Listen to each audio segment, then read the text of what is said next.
And we can start with the first session on our DevOps stage. Welcome. I will go straight to the first speaker. I welcome Tomáš Papez. He is a CTO of Vortex. And from my point of view, it will be a very spicy topic because the discussion between cloud and on-prem is very hot right now. So looking forward for the session. Cool. Let's get started. Do you hear me well? Amazing. Let's start with a quick introduction.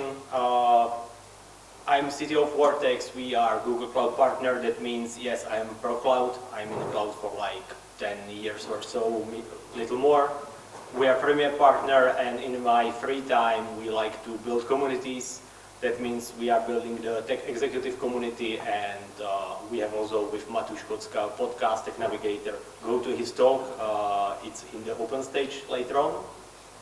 And let's go into what is this presentation about. I want to set the tone and basically explain why we have now the movement out of the cloud and why it makes sense at what scale and what companies. You can see it all over the Twitter, right? I do believe you all know DHH. He is the CTO of 37 Signals. Who knows him? Who knows the story of 37 Signals? Okay. No? Good? Good. Okay, I will give you a little background. They were in a cloud, mostly in a cloud. They were spending a lot of money, and at some point they decided to migrate out of a cloud. And they have a lot of attention on Twitter and the social media that they are the example of why you should migrate of the cloud. But there is interesting background. They migrated basically just 7 services which they promised to their customers to support for over 10 years. And the services are already scaled, they are stable, they are predictable.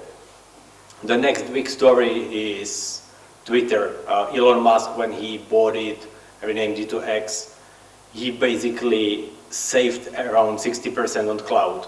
But it's just because the workloads were also stable. And you can see all these like indie hackers who are saying, go to HeadSnap for $3, you have a lot of value for money. You have like 2 cores, it's amazing, it's 10 times cheaper to DigitalOcean or the hyperscalers. Then let's go into the hype cycle, why this even happened. Basically somewhere around 2006 to 11, the cloud began, right? It started with AWS, GCP, Azure. Back then even the Google Workspaces, Office 365 started. 2013 was the biggest change, I do believe, when Docker was introduced, and a little later after, the Kubernetes era started, where everybody wanted to migrate to Kubernetes. Who's today using Kubernetes? Who's in the cloud? Interesting. Then basically the beginning of the Kubernetes, it was super hard to install, but even harder to manage and upgrade. That's where cloud solved a lot of your pain areas, right? You just got it managed, you click the button, you got Kubernetes. Simple as that. Where are we today? I do believe we are post this hype. Everything is stable, right? Now you can install Kubernetes on your bare metal, you can have it in a cloud. It's fully automated, it's fully standardized. Then I do believe we are waiting for the next hype, the next big thing. At this point, it looks like it's the data and AI.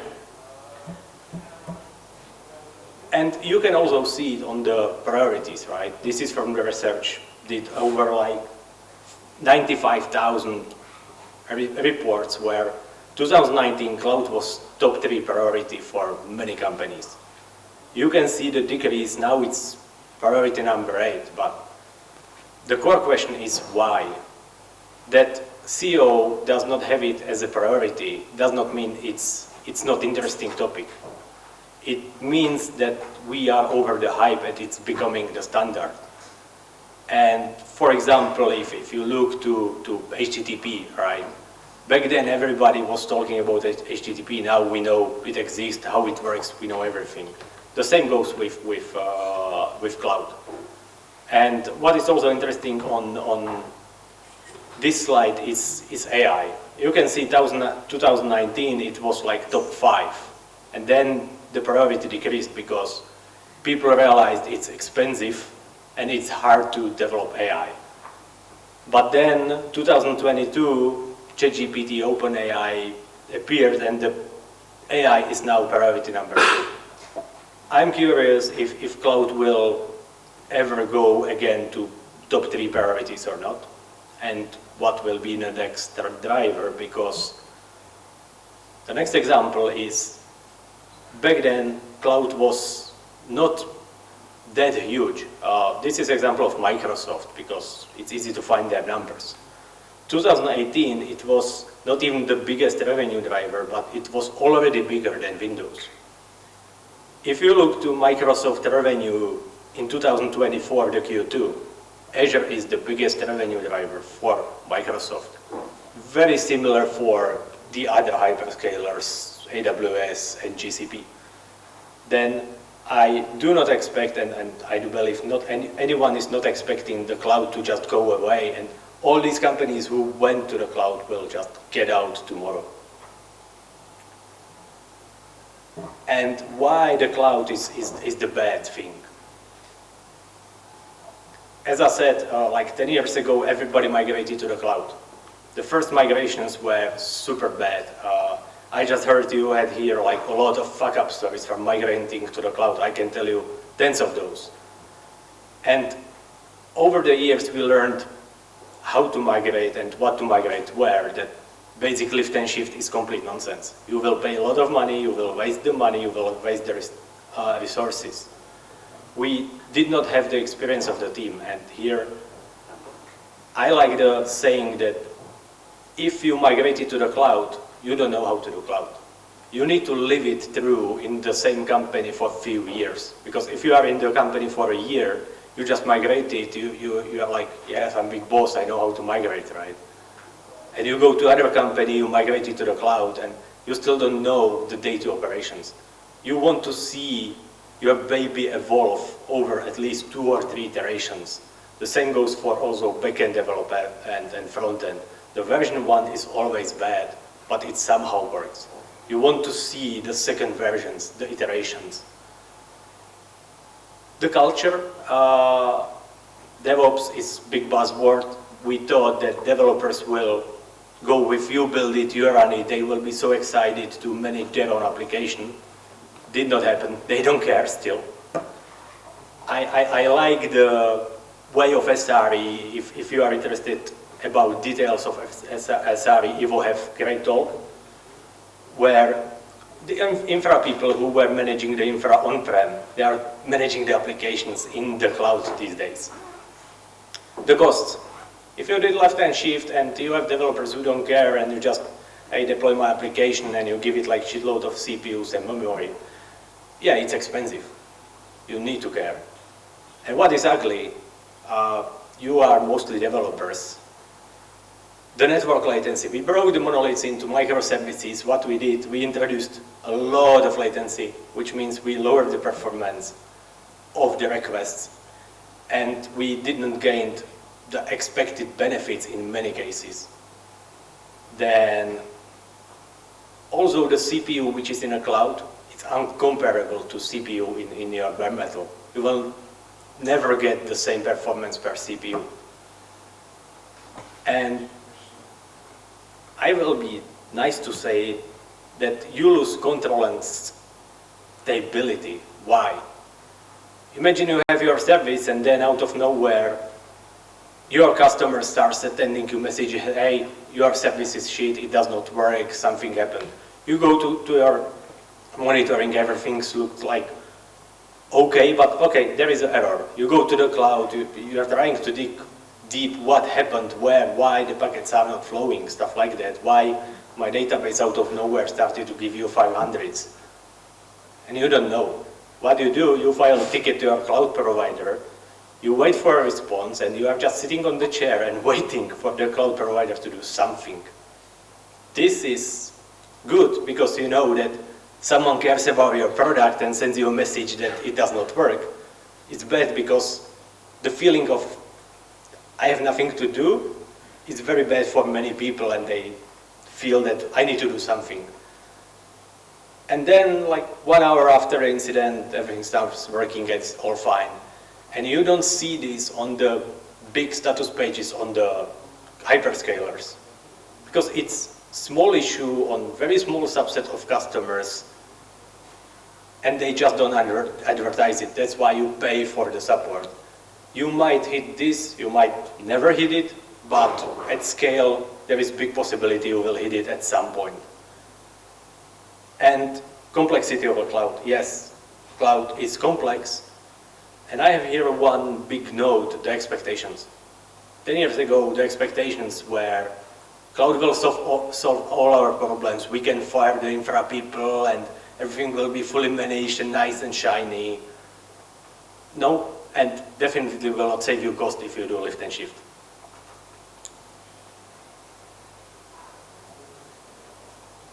Then what happens today? Yeah, the good old server, right? Now we can go and we can quickly install some tools like Rancher or some other orchestrator in a few minutes. It's super fast, it's super cheap. But what is this good for? It's great for static workloads. If you have predictable workloads which are static, go for bare metal because you will not get the ROI in the cloud. Predictive scaling on bare metal, but predictive in months. Daily sync, next day delivery, this kind of stuff, but you still need to plug in the server, install it, make sure it's running. If the hardware is faulty, it takes time to get new one. You need to predict your workloads in months, not days or hours as you can do in the cloud.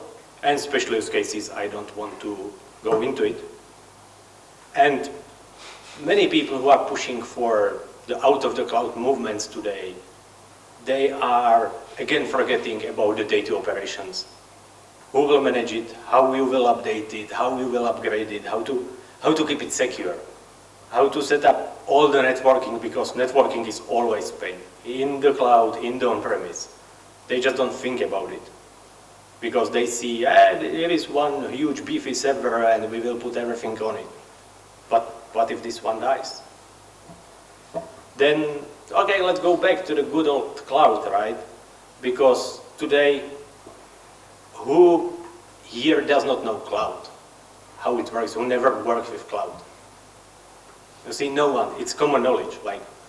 And who of you never logged into SSH and worked with a shell? Okay, interesting. But basically I see something a little different, is that everybody knows cloud, but not many people can manage the bare metal today. Then, if I'm hiring people, it's better because they know cloud. It's super hard to find people who know Linux and who can operate it the day too. What is time? There is, I call it knowledge gap. List price is not good price. If you are paying the list price, you are doing something wrong. There are many ways how to save your money in the cloud. And the biggest benefit of cloud, what cloud gave us for on-premise and why now it's so easy to be on-premise and build your own private clouds, is because it gave us standards. How we define the application, what is liveness probe, what is readiness probes, how we know the application is alive, how we know it's completely dead, how we define the resources the application needs. Everything is in the cloud was API driven. We brought this into the on-premise world and made it super simple for the people to install and manage, compared to 10 years ago or 15, where deploys were set of shell scripts, some Ansibles doing magic. Now it's super simple to bring the cloud experience to our on-prem. But this is one of the evolutions.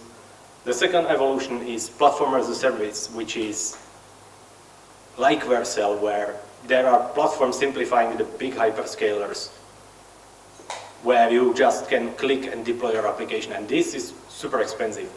You pay the premium, because on-prem is the cheapest, cloud is more expensive, but platforms built on top of cloud are even more expensive, but it's simple. It's amazing to start and prototype, but not for scale. I need to speed up a bit. This is the cloud. That's what we should realize is cloud is not just infrastructure. There is so many services for databases, how to manage data, how to manage AI, how to manage a lot of other things, not just the infrastructure and not just the servers, what the hype is about. And let's go into some of the migration stories in the last 5 minutes. I have a few. When I will not name the companies because of NDA, but when we migrated one of the companies from on-premise to hybrid with GCP, it had a business reason. Because on-premise wasn't able to keep up, wasn't able to scale. But we needed to keep hybrid because some of the services were super network heavy. If this would be in a cloud, it would be amazing, the people would be super happy, but it would bankrupt the company. Because on the egress, they would pay tens of thousands of dollars. They rather went to classic headsnet, bought 30 servers, and they sleep well because if 2, 3, 4 of them dies overnight, they don't care. It's super simple setup and it works. Then use whatever makes sense. And the core of the application is in a cloud. That means the customers don't even know that some server somewhere died. Another reason why this company went to the cloud is data and BigQuery. They were happy with Postgres until some point, where they gained momentum and gained customers. Then they needed to analyze terabytes and terabytes of data. This, to build on-prem, is super heavy. You need a team, you need people who really understands what they are doing. You need the backups, all this kind of stuff. If you go to cloud, you use tools like BigQuery. You have it instantly, you enable the developers, and now you enable the business. Because they did this, it enabled them few millions in revenue. Yes, it was expensive, because it's a lot of data and a lot of queries, but enabled the business to grow. The next one was AWS to an on-prem to hybrid. Why? Because back then, and even today, you can hit some performance limitations, as I mentioned.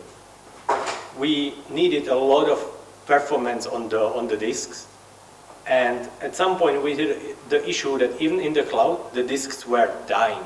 There were the local SSDs connected to VMs, and they were dying like crazy. It was unsustainable and useless. It took the cloud provider a few years to fix it, and now it's good, but you can hit these kind of issues then. Before you just go to cloud, test your workloads.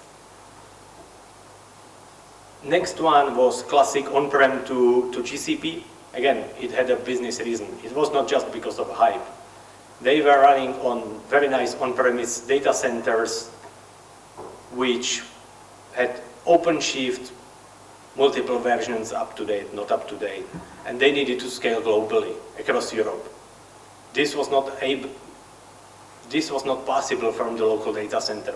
They basically did the lift and shift, but in next year they re-platformed and enabled them to scale from Czech Republic to 6 more markets in under a year and serve them.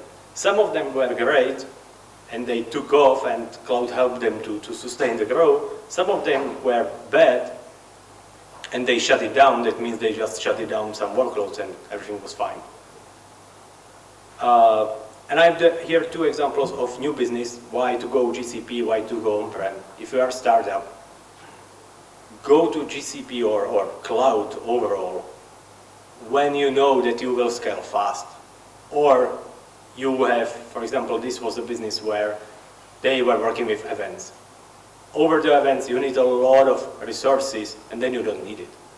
This to achieve with on-prem as a startup is super hard. It's doable, but it's hard. The other one was startup which didn't even have the real business case and users. Then they bought the super small VM, spin it up there, and validated the business case. Once the business case will prove working, they will migrate to cloud to enable the grow again. What is next? For cloud. I do believe cloud is here to stay. And the next drivers of the growth in the cloud are the AI and data, because it's super expensive if you do it right and you just don't use the ChatGPT API and stuff. But I believe something needs to change, and that's the, let's call it FinOps, or cost control. As we had the DevOps movement, now we have the FinOps movement, and I do hope that developers at this point will understand the cost of the service, and they will care about how much their application is costing the company. And it's hard to achieve, but I hope this movement will not fail as DevOps. Worst case, we will end up in some centralized FinOps teams, but this is a way how to make the cloud sustainable. Start caring about the spend on the developer level or the team level. Otherwise, it's just waste a lot of money. Some companies can afford it, and they do it just because they want to grow fast, and they make enough money to spend the money. But when you hit certain scale and it stabilizes, this is something you need to do. And that's basically the end. And what I would say is, choose the healthy balance. You should use the cloud where it makes sense. For example, go for Docker and some standardized technologies. Don't experiment with all these services AWS is offering you. It's amazing, but you really need to have the use case. Otherwise, you will just lock yourself in, and it will be super hard to get out.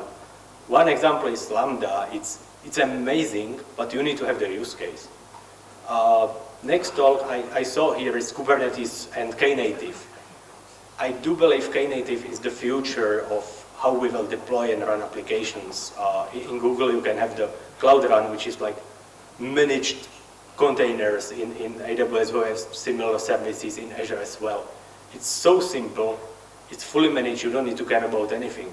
Kubernetes is complex. I do believe at some point Kubernetes will start to die. Now, don't hate me. Then, that is it. We can go to the questions. Okay. Yes, it works. Can you hear me? Yeah, I can hear myself. Thank you, Tomasz. Because I always forgot, I told you that you can put the questions into the event app, but never mind. You can ask right now. So if you have a question, just raise the hand, and I will go with mic to soon. Okay? Thank you for the talk. I would like to ask, because, sorry if I'm dumb, but I'm guessing from this presentation that on-premise is like a kind of, let's say, side thing, and the cloud is like the main thing. It's not that the on-premise should be like the infrastructure and all the applications should run there. I understand that in the cloud you have like big cost per egress and so on, so you don't want to somehow have point there. But if you have the on-prem, you need also like big, like DevOps team, or this platform or whatever team in your company, and this is quite costly also. So what's what should I take out of this? Is the cloud good, or the on-premise is good, or what's the use cases, or? Yeah, it really depends on the use case. And for example, if you are a big company, it's completely different than when you are starting a startup. If you are a startup, go to cloud, don't think that much about on-prem, right? If you are a huge company, you can do both, and your management should calculate how much you will gain from the migration to A or B. You should not go to cloud or on-prem just because some amazing engineer had great presentation how this scales, or the salesperson sold it to you and gave you 20% discount. You always need a business case. And as I said, sometimes you go to the cloud because different reason than just infrastructure. You go there because of a data or some database, analytical workloads, because that's where cloud is super strong. And as you are there, you don't want to pay these egresses and have teams which understand both and live this struggle. Then you take the rest of the applications to the cloud. You have like bigger portion. That means you have bigger potential to negotiate with the cloud provider. Then maybe you will end up full in cloud and not in the hybrid. Really, it's about the business use case and long-term company strategy, and the expected growth and costs. And yeah, that would be my answer. Okay, thank you. And we have a gift for you because Tomasz asked me to give book to the first question, so it's you. Yes. And since the time is up, if you have any more questions to the Tomasz, outside of the room there is the small ring of the chair. You can take Tomasz with you and ask him whatever you want. And next session will be in 5 minutes, so see you there.